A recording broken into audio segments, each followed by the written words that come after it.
다는 거죠. 거기서 이제 성문연각 보살이라고 하는 그런 가르침이 나옵니다. 근데 사성제에 의거해서 성문연각은 비슷해요. 고진멸도 있죠?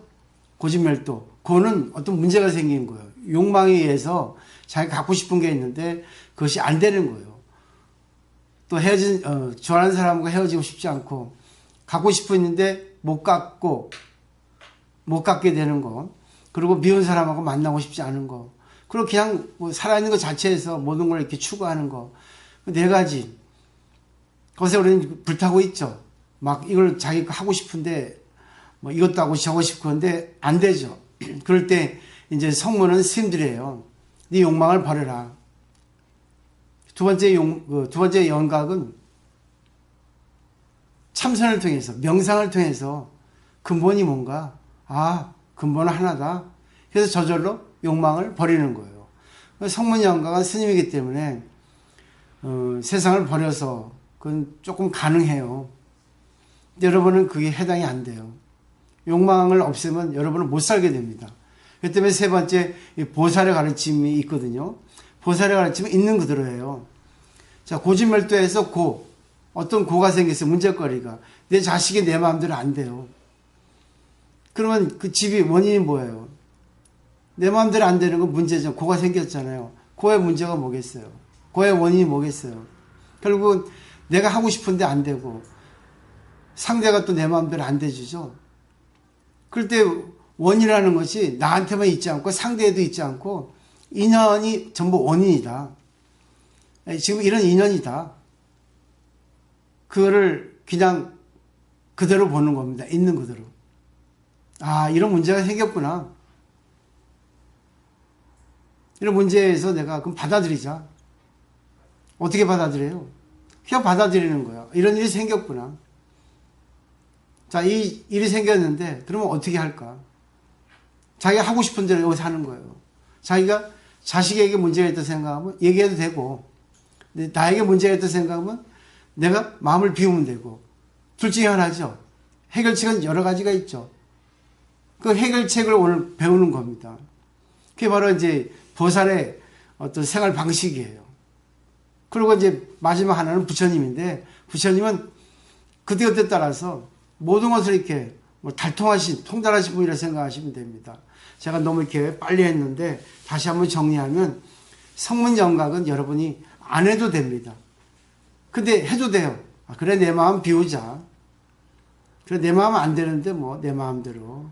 상대를 어떻게 바꾸겠어? 이제 공부하시니까 되죠.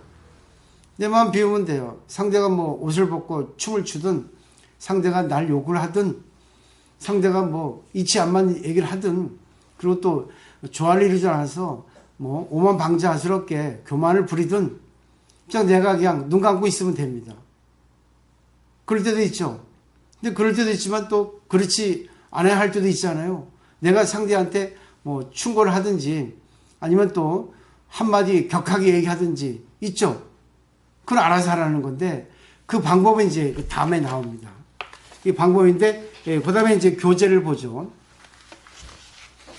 자리 이인에 자기도 이롭고 남도 맞죠? 이렇게 하는 것은 법계 구족이니 법에다 구족하였으니, 법이라는 것은, 우리 진리라는 것은 자리이타예요. 나도 이롭고 상대도 이로운 건데 우리는 그렇게 생각하지 않잖아요. 내가 이로우면 상대는 손해보잖아요. 상대가 이익 보면 내가 손해보죠.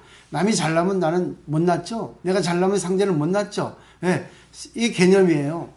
개념은 둘 이상의 어떤 상대성에 의해서 좋다 나쁘다 두 가지 개념이 형성됩니다.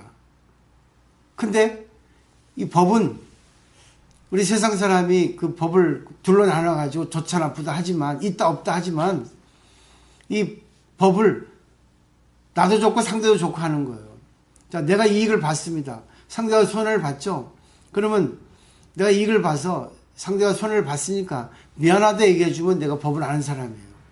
내가 손해를 보고 상대가 이익을 봤죠. 그러면 괜찮습니다.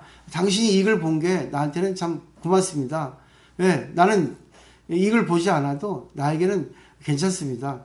난 그 정도는 괜찮으니까 당신이 오늘 이익을 봐서 고맙습니다.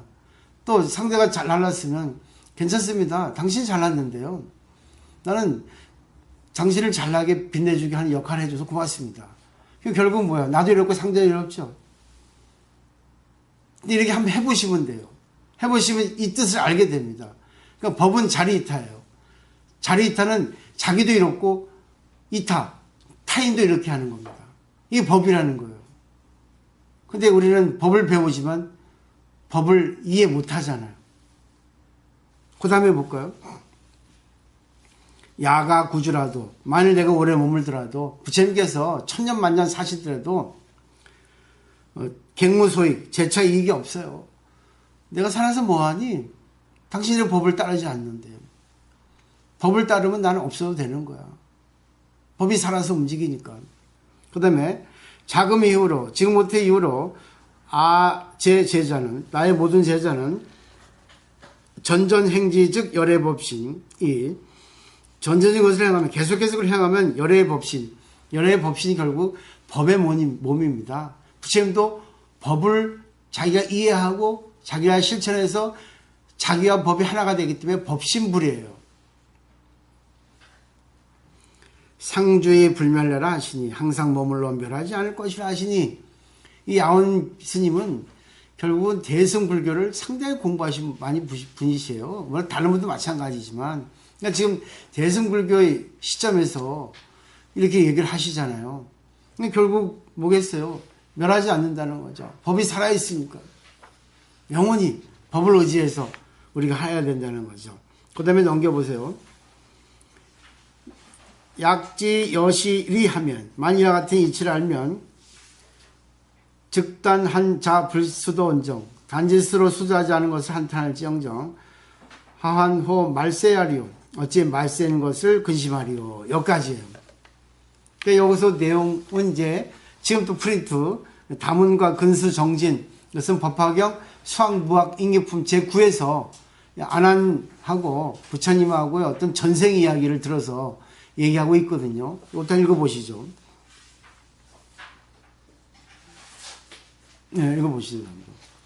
그래서 법화경 다문 밑에. 네, 예, 예.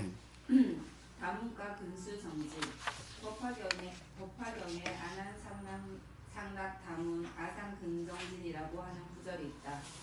안한의 전신인 보살은 부처님의 가르침을 될 수 있으면 많이 듣고 싶고 배우고 싶다고 하는 원을 갖고 있는 것에 대하여 부처님의 전신 보살은 가르침을 수행하고 실천하는 것에 힘쓰셨다. 그 차이에 의해 부리심을 바란 것은 동시인데도 불구하고 세존적이 훨씬 빨리 부처님의 깨달음을 얻으신 것이다. 여기서 이게 업이에요. 업. 그러니까 안하는 전생의 원이, 나는 부처님의 그 시자를 하면서 부처님 가르침을 많이 듣기를 원하는 거예요. 그래서 현실적으로 부처님이 시자가 됐습니다. 부처님은 근데 전생부터 나는 진리를 갖다가 실천하기를 더 원한 거예요. 그래서 부처님은 이 진리를 깨닫고 실천하신 겁니다. 항상 중생들을 구제하는데 원을 세우고 실천하신 거예요. 그래서 이게 달라진 거예요. 근데 이것만 가지면 안 되고, 우리도 전생에, 그러니까 지금 자기를 보면 전생을 알 수 있어요. 전생에 나는 어떻게 살아서 지금 내가 있는 거예요. 근데 이 업이라는 것이 까름한데 행위거든요. 근데 나쁘게 보시면 안 돼요. 업이라는 것은 자기가 했던 겁니다. 자기가 의식을 가지고 했던 것이 이제 그것이 이제 업이 되는데, 그것을 이제 나쁘게 생각하지 말고 그걸 원이라고 바꾸면 돼요. 그러니까 자기가 지금 이렇게 해왔던 것을, 아, 내가 원해서 했구나. 그럼 원해서 했으니까 이 내가 지금 하고 있는 걸 통해서 나도 이렇고 남을 이렇게 하기 위해서는 어떻게 해야 될까?